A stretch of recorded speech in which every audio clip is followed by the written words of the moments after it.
The most important thing to happen before the end of the world in Christian theology is the return of Jesus.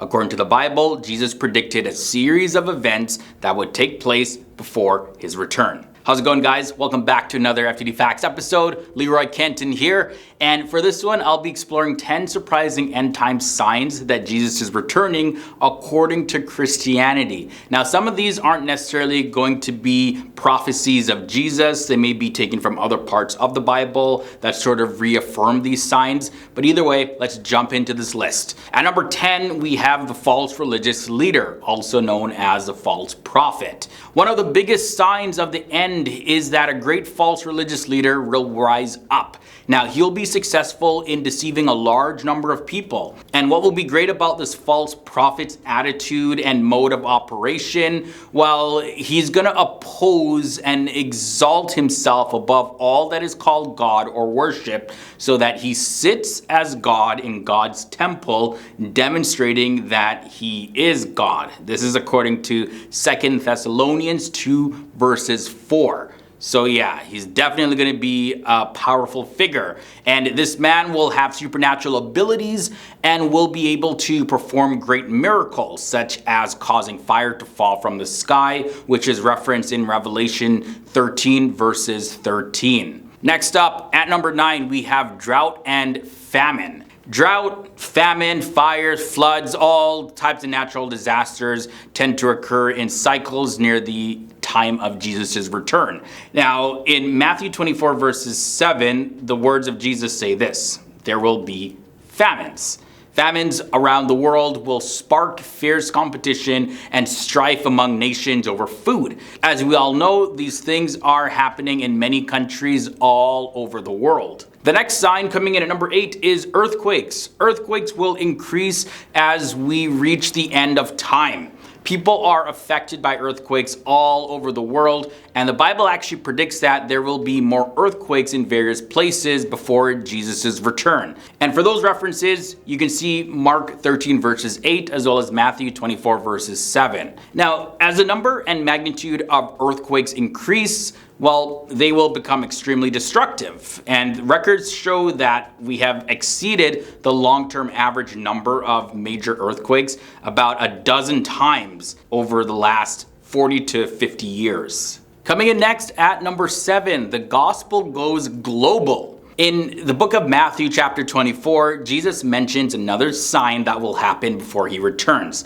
It's actually an active sign, meaning that it's something that's happening now. Now, the quote of Jesus goes like this: "And this gospel of the kingdom will be preached in all the world as a witness to all nations." Now, the main message of the gospel or good news, according to how it's conveyed in Christianity, is that humanity can be restored to God and live as God's people in God's kingdom under the rule of God, all through accepting the sacrifice and have faith in Jesus. Next up at number 6, let's talk about the signs when it comes to epidemics. Plagues of diseases, epidemics, and pandemics are causing public health officials all over the world to panic. Now, the Bible does state that future diseases and epidemics will be spread in part by wild animals. It's referenced in Revelation 6 verses 8. And some of humanity's worst plagues, such as the bubonic plague, have been transmitted by animals. In some areas, the bubonic plague is a natural occurring problem among wild animals. And there are, of course, other examples of plagues and epidemics, like the recent plague that the world was under lockdown for, Yeah. Well, it said that came from bats. But yeah, you guys know what I'm talking about, the C word. I don't want to say it because I don't want this video to get flagged. But we move on to number 5, violence and wars.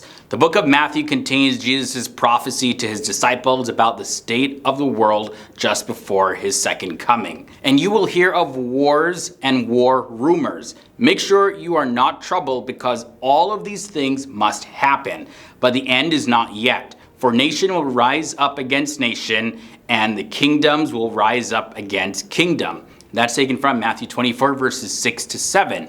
So yeah, not just wars, but also outbreaks of violence, like these random shootings that we often see. The sign coming at the number 4 spot is loss of life for religion. Let's take a look at John 16 verses 2. This is what it says. They will put you out of the synagogue. In fact, the time is coming when anyone who kills you will think that they're offering a service to God. Also, during the end times, Jesus predicted that the world would be riddled with religious confusion. In Matthew 24 verses 11, Jesus says, at that time, many false prophets will arise and deceive many. Next up, let's talk about the abomination of desolation at number 3. One of the end time signs is when a foreign occupying power will attack and conquer Jerusalem. The Bible refers to this as the abomination of desolation. This is the common Christian interpretation of this. Now in Matthew 24 verses 15 to 16, Jesus, he describes this, and he says,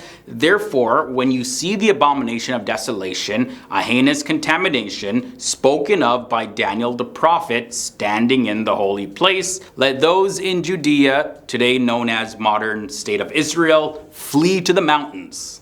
Another big sign before Jesus returns is the Great Tribulation. The Bible foretells the worst, most indescribable and terrifying period of time in all of human history. This period is known as the Great Tribulation and sometimes is referred to as Jacob's trouble, as it's mentioned in Jeremiah chapter 30 verses 7. It will be a time that is so horrible and destructive that all the atrocities that we've witnessed on the planet will appear like a walk in the park compared to this time. The sign coming in at the number 1 spot is the 7 last plagues. In the book of Revelation, the last book of the Bible, chapter 11 verses 15, the 7th trumpet is sounded and Jesus returns. But even as he returns, the deceived nations will fight and curse him. And this reference is in Revelation 16 verse 21 as well as 17 verses 14. So as Jesus comes, he pours out the 7 last plagues described in Revelation 15 verses 1 and 16 verses 1 to 21. Finally, after the plagues play out, then humanity as a whole will be humbled and teachable. And every single human on the planet will then acknowledge that Jesus is supreme, and the resurrected saints will also join Jesus in ruling the earth. And on that note, we end this episode on the 10 surprising end time signs that Jesus is returning according to Christianity. Now, for these explanations and these interpretations, it is the general belief of Christians. Not necessarily every single Christian denomination believes that, but I'm curious to know what your thoughts are. Sound off below in the comments section. Thanks for hanging out with me in another episode. Hopefully you found this one informative, entertaining. Leave a like if you did, and I'll catch you guys in the next episode. See ya.